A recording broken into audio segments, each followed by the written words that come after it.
ગુજરાત સરકારના સામાજિક ન્યાય અને અધિકારીતા વિભાગની સૂચના અનુસાર 78મા સ્વાતંત્ર્ય પર્વની ઉજવણી નિમિત્તે તારીખ 12 ઓગસ્ટના રોજ સવારે 9 વાગે વિકસિત ભારત કા મંત્ર ભારત હો નशे से स्वतंत्र થીમ અંતર્ગત જામજોધપુર તાલુકા પંચાયતના તાલુકા વિકાસ અધિકારી શ્રી તેમજ કર્મચારીઓ દ્વારા સામૂહિક પ્રતિજ્ઞા લેવામાં આવી।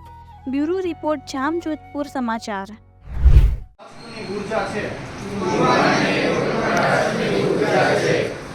અને સમાજ અને દેશના વિકાસમાં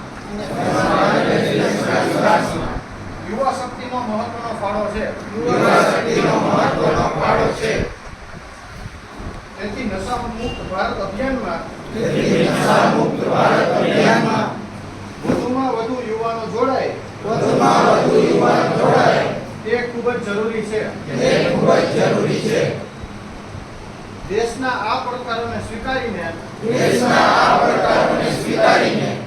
આજે આપણે નશામુક્ત ભારત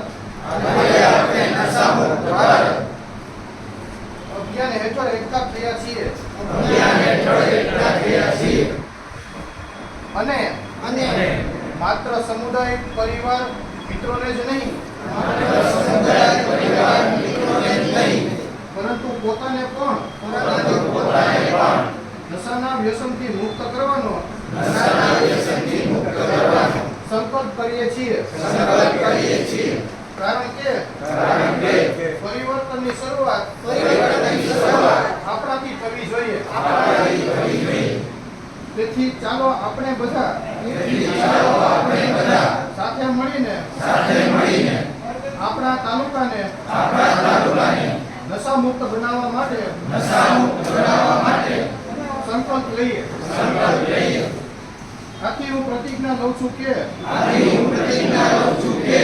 મારા દેશને નશામુક્ત બનાવવા માટે હું મારી શ્રેષ્ઠ ક્ષમતાથી શક્ય તેટલું બધું જ કરીશ।